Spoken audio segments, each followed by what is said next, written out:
ನಮಸ್ಕಾರ ಕರ್ನಾಟಕ ಸ್ನೇಹಿತರೆ, ಕರ್ನಾಟಕ ರಾಜಕಾರಣದಲ್ಲಿ ಈಗ ಎಲ್ಲರ ಕಣ್ಣು ಬಿಜೆಪಿ ರಾಜ್ಯಾಧ್ಯಕ್ಷ ಸ್ಥಾನದ ಮೇಲೆ ನೆಟ್ಟಿದೆ.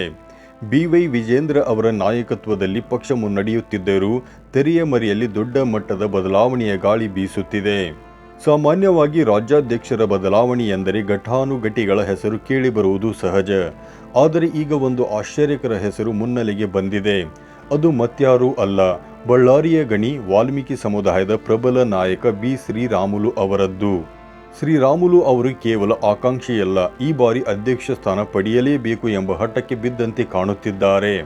ಈಗಾಗಲೇ ದೆಹಲಿ ಮಟ್ಟದಲ್ಲಿ ಲಾಬಿ ಆರಂಭಿಸಿರುವ ರಾಮುಲು ತಮ್ಮದೇ ಆದ ಕೆಲವು ಮಾದರಿಗಳನ್ನು ಹೈಕಮಾಂಡ್ ಮುಂದೆ ಇಟ್ಟಿದ್ದಾರೆ.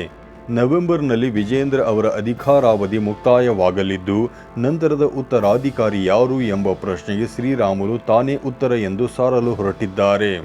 ಇಂದಿನ ನಮ್ಮ ಈ ವಿಶೇಷ ವರದಿಯಲ್ಲಿ ಶ್ರೀರಾಮುಲು ಅವರ ಈ ರಾಜಕೀಯ ಮಹತ್ವಾಕಾಂಕ್ಷೆಯ ಹಿಂದಿನ ಅಸಲಿ ಕಾರಣಗಳು ಮತ್ತು ಅವರ ರಣತಂತ್ರದ ಬಗ್ಗೆ ನಾವು ಸವಿಸ್ತಾರವಾಗಿ ಚರ್ಚಿಸಲಿದ್ದೇವೆ. ವಿಡಿಯೋವನ್ನು ಕೊನೆಯವರೆಗೂ ನೋಡಿ. ನಿತಿನ್ ನಬೀನ್ ಎಂಟ್ರಿ ಮತ್ತು ದೆಹಲಿ ನಾಯಕರ ನಡೆ. ರಾಜ್ಯ ಬಿಜೆಪಿಯಲ್ಲಿ ಸಂಘಟನೆಯನ್ನು ಪುನರ್ರಚನೆ ಮಾಡುವ ಪ್ರಯತ್ನಗಳು ಚುರುಕುಗೊಂಡಿವೆ. ಈ ಬದಲಾವಣೆಯ ಗಾಳಿಗೆ ಸಾಕ್ಷಿ ಎಂಬಂತೆ ಬಿಜೆಪಿಯ ರಾಷ್ಟ್ರೀಯ ಅಧ್ಯಕ್ಷರಾದ ನಿತಿನ್ ನಬೀನ್ ಅವರು ಮೇ 23ರಂದು ಬೆಂಗಳೂರಿಗೆ ಭೇಟಿ ನೀಡುತ್ತಿದ್ದಾರೆ. ರಾಷ್ಟ್ರಾಧ್ಯಕ್ಷರಾಗಿ ಜವಾಬ್ದಾರಿ ಸ್ವೀಕರಿಸಿದ ನಂತರ ಅವರು ಮೊದಲ ಬಾರಿಗೆ ಕರ್ನಾಟಕಕ್ಕೆ ಬರುತ್ತಿದ್ದು, ಪಕ್ಷದ ಕಾರ್ಯಕರ್ತರಲ್ಲಿ ಹೊಸ ಹುರುಪು ಮೂಡಿಸಲು ಸಜ್ಜಾಗಿದ್ದಾರೆ. ಆದರೆ ಈ ಭೇಟಿಯ ಅಸಲಿ ಉದ್ದೇಶ ಬೇರೆಯೇ ಇದೆ. ಮೇ 24ರಂದು ನಡೆಯಲಿರುವ ಕೋರ್ ಕಮಿಟಿ ಸಭೆ ಮತ್ತು ಪ್ರಶಿಕ್ಷಣ ವರ್ಗದ ಸಭೆಗಳಲ್ಲಿ ನಿತಿನ್ ನಬೀನ್ ಅವರು ರಾಜ್ಯದ ನಾಯಕರ ನಾಡಿ ಮಿಡಿತ ಅರಿಯಲಿದ್ದಾರೆ. ಇದರ ಬೆನ್ನಲ್ಲೇ ಕೇಂದ್ರ ಸಚಿವ ಭೂಪೇಂದ್ರ ಯಾದವ್ ಮತ್ತು ತರುಣ್ ಚುಗ್ ಕೂಡ ಬೆಂಗಳೂರಿಗೆ ಆಗಮಿಸುತ್ತಿದ್ದು, ರಾಜ್ಯಾಧ್ಯಕ್ಷ ಸ್ಥಾನದ ಬಗ್ಗೆ ಫೈನಲ್ ಕಾಲ್ ತೆಗೆದುಕೊಳ್ಳುವ ಮುನ್ನ ಪ್ರಮುಖರ ಅಭಿಪ್ರಾಯ ಸಂಗ್ರಹ ಮಾಡಲಿದ್ದಾರೆ. ಈ ಎಲ್ಲ ಬೆಳವಣಿಗೆಗಳ ನಡುವೆ ಶ್ರೀರಾಮುಲು ಅವರ ಹೆಸರು ಕೇಳಿ ಬಂದಿರುವುದು ಬಿಜೆಪಿಯ ಒಳಗಿನ ಲೆಕ್ಕಾಚಾರಗಳನ್ನು ತಲೆ ಕೆಳಗು ಮಾಡಿದೆ. ಶ್ರೀರಾಮುಲು ಲಾಬಿ ಮತ್ತು ಪ್ರಹ್ಲಾದ್ ಜೋಶಿ ಬೆಂಬಲ. ಶ್ರೀರಾಮುಲು ಅವರು ಕೇವಲ ಮೌನವಾಗಿ ಕುಳಿತು ಅಧ್ಯಕ್ಷ ಸ್ಥಾನ ಸಿಗುತ್ತದೆ ಎಂದು ಕಾಯುತ್ತಿಲ್ಲ.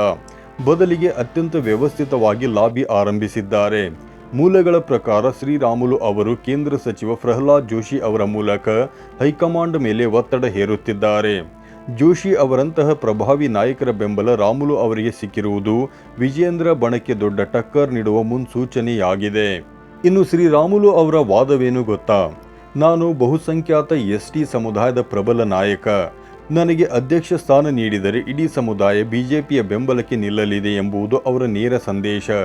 ದಕ್ಷಿಣ ಕರ್ನಾಟಕದಲ್ಲಿ ಮತ್ತು ಉತ್ತರ ಕರ್ನಾಟಕದ ಕೆಲವು ಭಾಗಗಳಲ್ಲಿ ವಾಲ್ಮೀಕಿ ಸಮುದಾಯದ ಮತಗಳು ಚುನಾವಣಾ ಫಲಿತಾಂಶವನ್ನು ನಿರ್ಧರಿಸುತ್ತವೆ.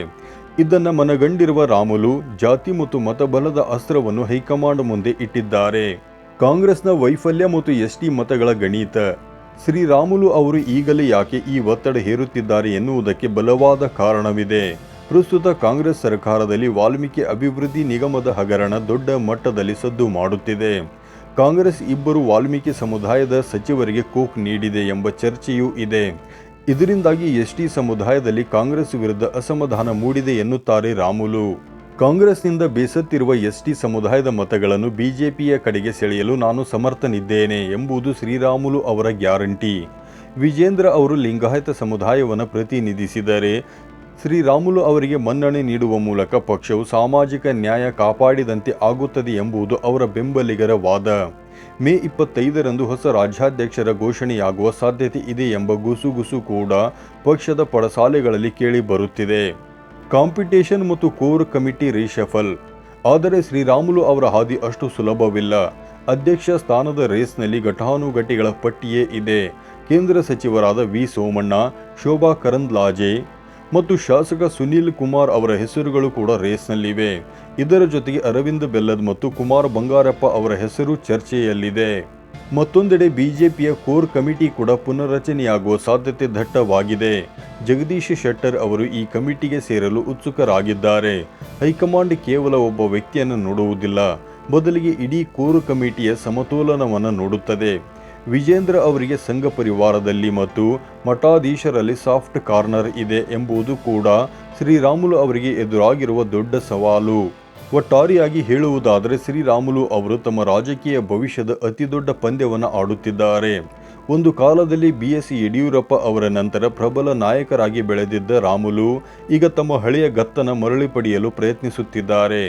ಅವರಿಗೆ ಅದೃಷ್ಟ ಒಲಿಯುತ್ತಾ ಅಥವಾ ಹೈಕಮಾಂಡ್ ವಿಜೇಂದ್ರ ಅವರನ್ನೇ ಮುಂದುವರಿಸುತ್ತಾ ಎಂಬುದು ಕೆಲವೇ ದಿನಗಳಲ್ಲಿ ತಿಳಿಯಲಿದೆ.